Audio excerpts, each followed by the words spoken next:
good morning, and welcome to the review. We are here again. I think this is the third one. I'm getting used to this now. I'm even catching up on YouTube on the recent conversations with the promoters, the fighters, etc. So, for those of you that don't know me, I'm Abs of October Red. Check out my channel, check out the conversations I've had. I've got different sections, different playlists for different promoters. It's all there. You can choose who you want to watch. You can look at the podcast that's there as well. We've got a variety. At the moment, it's all boxing. Anyway, without further ado, let's kick off into the review. Are you sitting comfortably? Are you sitting comfortably? I'm not. But hey, a good weekend. I did a live watch along, so I'm not going to labour on too much about that. I enjoyed it. It just goes to show, and I think Boxer had it the other week when they only had 4 fights on a card. It just goes to show that sometimes you can have those intimate, like boxing cards with not that many people on it, but you can still have a good show. Because then I guess we're kind of like focusing on the quality of the fights and the intimate style of maybe the venue. It looks really class over there in Monte Carlo. How the other half live in France, Monaco. I'm not going to get into geography this morning, but yeah, it looked like they had a really, really good time checking up on the social media and all of that as well. Ramla Ali had a rematch, and like I said at the time, I didn't realize it was just 5 months ago that she had the fight with Guzman, where she was knocked down. She lost the fight. She made the decision to come back, and I was watching the presser, and Guzman was really giving off this intimidating, I'm going to mess you up. That was kind of like her attitude from the beginning, kissing the fist, going right up into her face. I remember Sandy Ryan tweeting on Twitter, no one could ever do that to me at a presser, but, good luck to Ramla. So it was like, whoa, this girl's really coming with that rematch energy. She's confident what she's going to do to Ali. So with that, I thought, and Ali was stone faced, but you could see it's she's in my personal space and I don't like it. So those of us that read into all of that psychology before the fight starts might have thought, ooh, I reckon Guzman's going to do it again. Because I was like, I don't know how this is going to go. But anyway, we get to the fight. We see, and this is my opinion. I mean, I wrote notes down. It's like Ramla did what she needed to do to win. This girl, Ramla, made Guzman look very untidy. Ramla stuck to her boxing. Traded when she needed to. But what I'd noticed that she'd expect Guzman to come with those two looping shots. So Ramla she clearly studied her. Was able to dip under those shots, but not often coming back with a counter after that.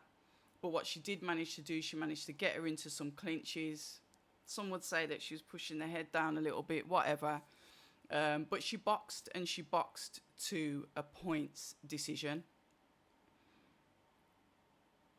Was it a close fight?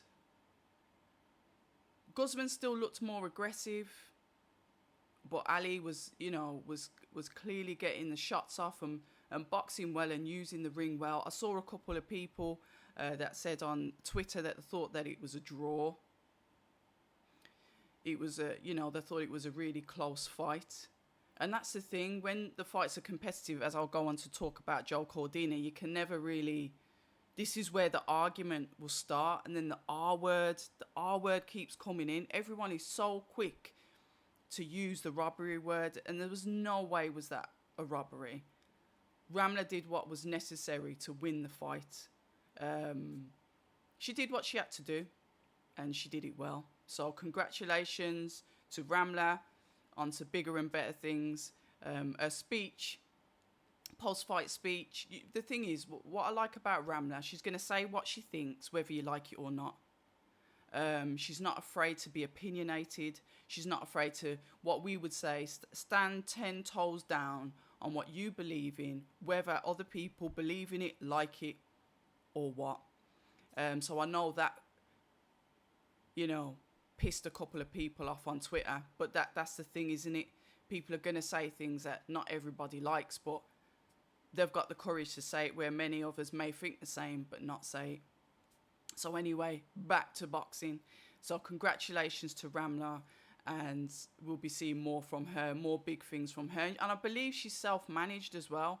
She was with 258 Management, but then she kind of like does her own thing now. So she's well managed. She's got Manny Robles in the corner, who you know was Andy Ruiz's initial coach when he beat Anthony Joshua the first time. And I think Ramla probably spends more time out in the States anyway. So massive respect to her. Congratulations and commiserations to Guzman, because she brought that aggressive female energy to the boxing, which it will either rub you up the wrong way or you'll like it. And I'm somebody that likes that. So it was good for me to watch. So commiserations to Guzman. Right. I'm not going to move on to, what was his name?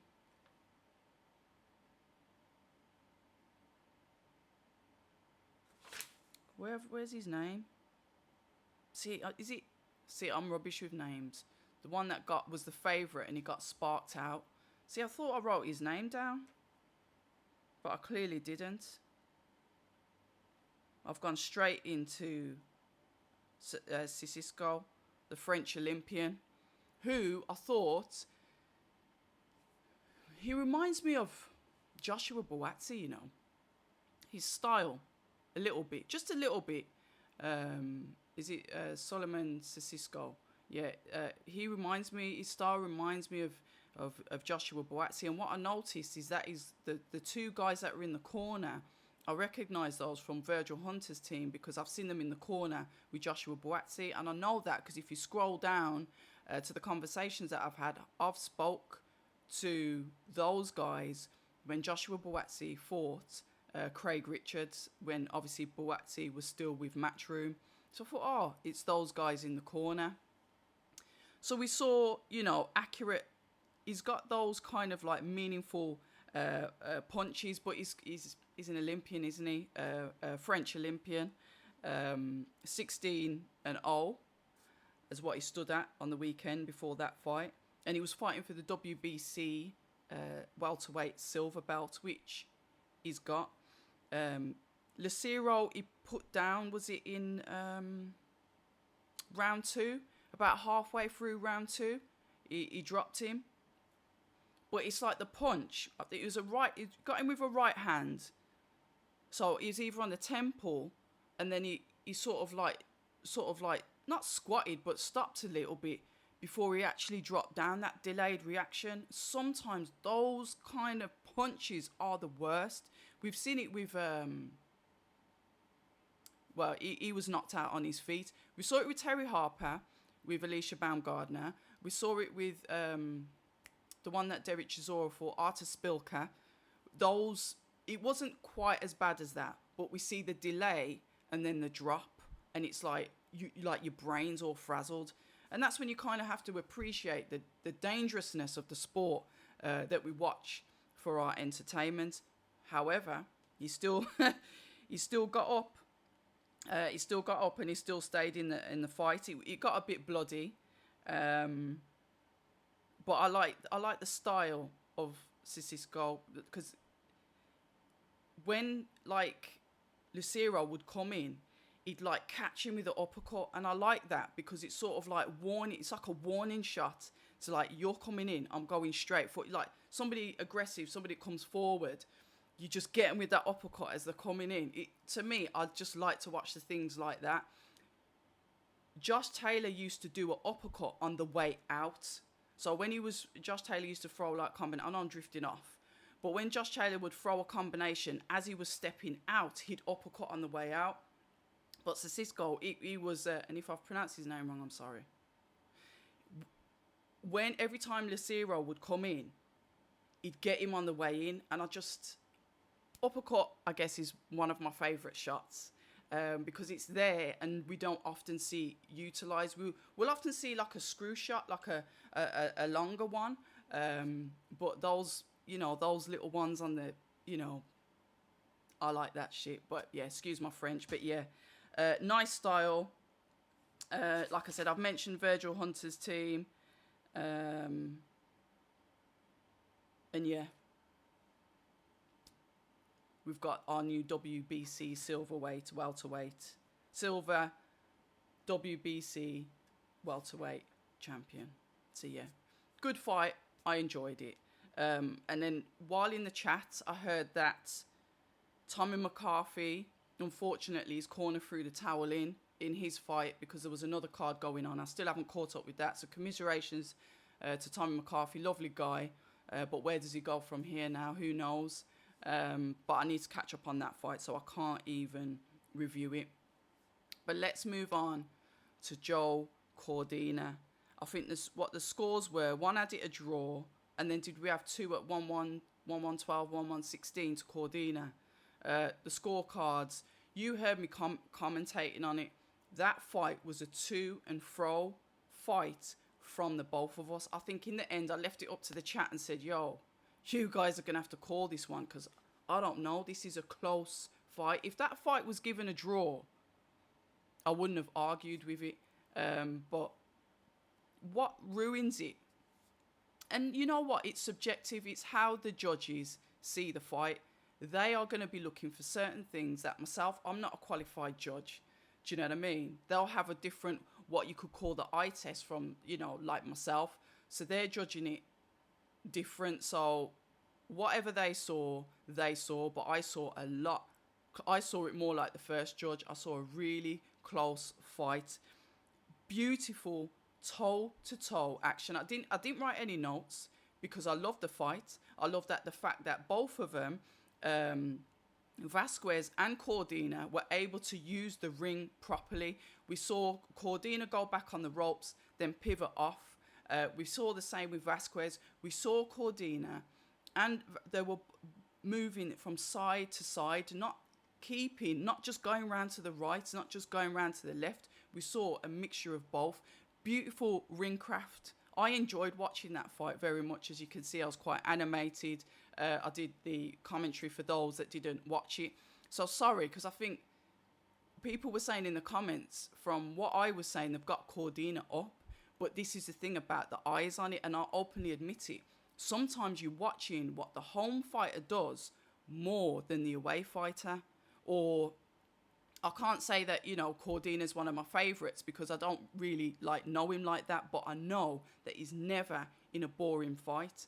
But it was toe-to-toe action from both of them. And absolutely, I enjoyed it. That's the type of fight I want to see.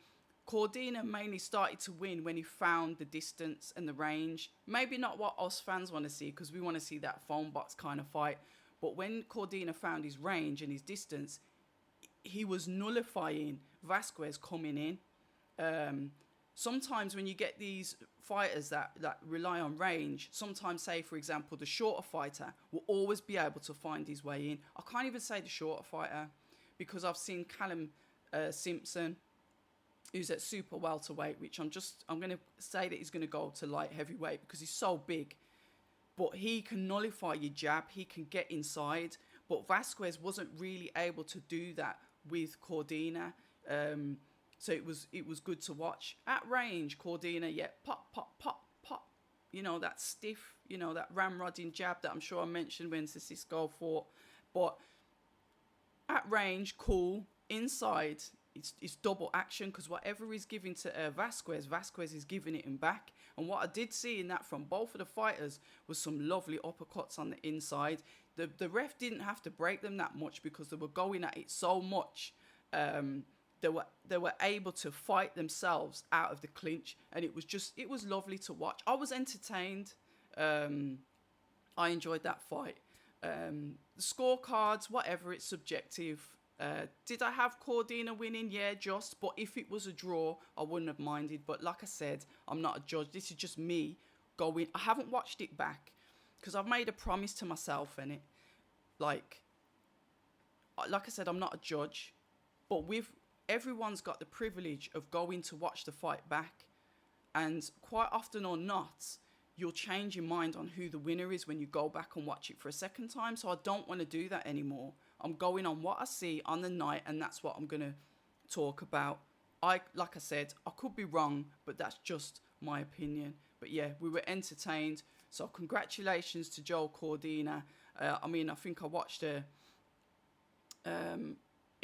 post-fight interview with him in the ring, and he was saying that obviously because Vasquez corner was saying that they thought he won, that he was saying, I don't know, was he calling him a crybaby or something or whatever. So he was a bit sharp around the edges when anybody like questioned the closeness of the fight. So yeah, whatever. But congratulations to Joe. On to the next. Him and Zalfa Barrett's a fight I'd like to see. I'll Shaky Foster as well. But we'll see what happens. Joe has made it clear, and I respect him and rate him for that. He's in this to make as much money as he can for his family. So his decisions are going to be more or less business orientated. So he's going to be looking at with his team. I think it's Charlie Sims. Tony Sims is his coach. I'm not sure don't know who his manager is. Both Cordina and his team are going to make strategic, sensible decisions around what is best for him. He's looking at himself as a business, as a brand, and he's got to decide what he believes is the best fights for him to take. But then that may go against sort of like what Eddie's doing with this philosophy, is he wants fighters to take the fights that he tells them to take. So will we have a bit of conflict with those two in the future moving forward? Who knows? I think that one's a wait and see. But once again, congratulations to Joe. Commiserations to Vasquez. But either way, an enjoyable fight. Really, really enjoyed it. Right, let's get up to date then. I've had a look on some interviews that have been going across social media, and I'm going to talk about the Frank Warren one. Credit to Dev Sani, and it's on the Queensbury YouTube page. And I think we need to see more of this. We need to see the in-house interviewers using their privileges of having access to all of their, having access to the promoters and to the fighters. We need to see more content coming out from the actual promoters' YouTube channels as well. Number one, they'll probably be more relaxed because it's part of their team. Downside to that is it could be bias. I get that. But number two, it builds up their channel rather than like channels like mine, obviously getting kind of like credit for the work that they can do. And I'm not trying to sell myself out of doing what I do, but I just think that the promoters really need to start tapping in to their own YouTube channels and getting that content, that exclusive content out first, because it will make us think harder about what we've got to ask the promoters when we see them. And it will also give us points, because some YouTube channels are scared to mention other YouTube channels, but they can say, look, you spoke to Dev at Queensbury, blah, blah, blah, and then you can run with that. It gives you a kind of conversation to run with and topics to look at. So yeah, shout out to that. Anyway, he said, and this is from Frank's interview, Tyson did what he had to do and he won that fight. I don't care what anybody else says. He compares, he speaks about the fights that Tyson's had, and he compared the Tyson Fury to Klitschko, beating him in his backyard, etc., beating him on points, to obviously Klitschko when he fought Anthony Joshua, a year and a half later, and he still managed to drop AJ. And then he goes into the fact that if it was a younger Klitschko, he probably would have won that fight. Except that dynamic is always going to be there. But he's got to back his guy. Whether you agree with Frank Warren or not, whether you agree with Eddie Hearn or not, they've got to back their guys. And there's always some truth in everything that they say. There's always a bit of truth in it. Some of it is like, that's my guy, I'm going to back him anyway. But then there's always going to be a bit of truth in it. So yeah, take that how you will. He talks about, obviously, the Wilder fight that he had as well. So he brings up those two names. Now, Fight Disciples, like I said, no, it was TalkSport. It was Adam Catterall on TalkSport when he talks about how many defenses, how many title shots, defenses Fury's had compared to Anthony Joshua. Very good listen. It was circulating on Twitter. And the thing is, with Adam Catterall, he'll just say it as it is. I've spoke to him. If you scroll down, there's a conversation. And I ask him for advice. I say, as somebody that's new in the industry, what should I do? And he said, just be yourself. Don't be afraid to blah, blah, blah, this, that, and the other. Some top advice. And he'll stand on it as well. He stands on what he says, and he's good to listen to as well. So you can either hear him on the TalkSport channel or on Fight Disciples, is their podcast. The 23rd of December is in the bin for the Undisputed. It's in the bin, and Frank has said, I've got to protect Fury from himself. Our decision as a team is that fight doesn't happen yet. He was saying that, obviously, in so much of words, Tyson's, battered and bruised from that fight. He needs to rest. He needs to go home. He was in a long camp. He needs to chill out with his family before he gets back into a camp again to fight Usyk. And he said he does believe that will suit Usyk too. People will say, but hold on a minute. What about when he was saying this? What about when Fury was saying, saying, I'm going to sue you if you don't fight on a what? And I'm sure, and I still can't find, but to be fair, I ain't even looked. He said that, bearing in mind, I'm not injured or whatever, there's no reason why this fight can't go on the 23rd of December. However, that's changed. So Frank's protecting his fighter. He's saying he needs to rest before he goes back into camp. Now, we talk about, we can't talk, I don't know what's happened to Skills Challenge. It was there. Usyk had signed with them, it was all happy days. And then the contract had expired. That must be a really quick contract. But to be fair, I don't know how long he was signed with them. So what's happened with Skills Challenge? I don't know. It's like, where are they? What are they doing? Are they in the bin? Where is it? Who knows? A question that needs to be asked, but a question that is often skirted around, because I've asked the question and it's very vague. Where are they? Are they still in business? Maybe it's down to me. Maybe I need to just be more like SARS. Maybe I just need to be more like, where are Skills Challenge? Where are they? Who knows? He's mentioned that Zhang is injured, so he's got an injury. So he's out. He's obviously nursing his injury. And he said that Joel Joyce will be back out in the first quarter of 2024. He also mentions, for the British title, the British Boxing Board of Control, heavyweight title that is, may order their new signing, Solomon Dakers against Fabio Wardley. We'll see. Hopefully I can catch up with Fraser Clark and see what's happening with him, because obviously we had the purse bid and blah, blah, blah, etc., etc. We'll see what fight's easier to make. And what fight, and I'll say this, and I'll say it with my chest, because I can't say it with any bias. It's got to be the best. Fabio is A-side. Fabio has got the belt, so Fabio can call the shots. He's agent free. He's in a very, very good position. So he should be able to choose, him and his team, obviously as a collective, should be able to choose who they want to fight. Fair enough, if it gets ordered and it's not what he wanted, then fair enough. But he's got to look to make a lot of money from the fight. And if you look at the landscape, the Olympian Fraser Clark is probably the more financially lucrative fight. Bottom line. He mentions that Wardley is a great advertisement for British boxing. He's that guy where he seems to go and everyone just loves him. They love him because of, obviously, they've watched him, come from white collar to professional. They've seen him go into tough fights and they see how he is on camera, and he's absolutely awesome at ripping the hell out of people on Twitter, making videos. You've seen it there yourself. And obviously their young heavyweight, Moses Atuma, they're saying they're expecting great things from him. He's only 18 years old. They're building him properly. They're doing the right thing with him, and it's good to see. Right. Conor Benn on IFL. He mentions the Eubank Senior and Harlem Eubank interview, and I've just looked briefly at the seconds out one.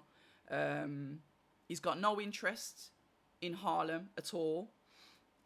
He suggests that Harlem should possibly fight his younger brother, or his brother Harley Benn. He also mentions that he sees the dynamic there with Harlem, and it's credit to IFL for that interview, Credit to IFL for the Conor Benn interview over in Monaco. It was Cole McGuigan. Cole? Shout out to you. And he said that it's sad because he sees the dynamic. I'll let you think into that whatever you want. He criticises Eubank Jr. versus Smith, the second one. Smith versus Eubank Jr. 2. He said that January the 27th is the date that they're looking for that fight. It's penciled in, and he doesn't want a rematch because what he wants to do is just go back down to 147 and win his titles. He also mentioned that it's personal between them pair now, between Chris Eubank Jr. and Conor Benn, because he said he was blackmailed. Conor Benn said he was blackmailed for £1 million. So yeah, I had a look at the Harlem Eubank and Eubank Senior partnership. I like it. I'm happy for them. I hope they have a really good working relationship together. Harlem is an absolutely lovely guy. I've met him and spoke to him on a couple of occasions. The family's very, very supportive. So they're out this week. It's this week, isn't it? Yeah, Friday the 10th down in Wasserman. And we'll come on to that in a bit anyway. So yeah. Right, what I want to do then is shout out some fighters and just fighters for you to watch. I've only chose 3 because I've just skimmed it and I thought, oh, okay. Have a look at Dee Allen. She's 6-0. Tough girl. She's a welterweight. She's trained by Coach G Boxing. That's also Shannon Ryan's boxing coach. So have a look at her. I think she just fought on the weekend. Good fighter. Also look at Adrian King. He's trained, I think, and managed by Curtis Woodhouse, ex-fighter. He's just gone 1-0. He fought on the weekend as well. And have a look at these 2 fighters, and you can see the conversations with these 2 because I spoke to them before. Elizabeth Ashoba and Oluwatosin Kajawa. Elizabeth is 5-0, and she's going for the Commonwealth belt next. And she's fighting Amy Andrew, who's also 5-0. So we've got a nice equal fight record there. So have a look at Elizabeth. And then Oluwatosin Kajawa. I think they're fighting on the same card. Oluwatosin has had 9 fights, and 5 of those have been KOs, and they're both out on the 25th. Black Box Global as well. Dean White, he's got his show, and he's... what date is it? Because it's moved from the 25th of November. I think it's early December. Don't quote me on it. But he's got Alfie Clegg on there, and they've got their first... I think WBC youth title that Alfie Clegg is fighting for. I think that's fantastic to see. Black Box Global have been going for 2 years now. 2 years November the 6th, I think it is. So yeah, a good title to have on their show. So I'm really pleased with that. I think they stream their shows, I think, either through their own channel and Boxing King Media. So I'll have a look when their show is December. It's because the date's changed and I didn't write the second date down.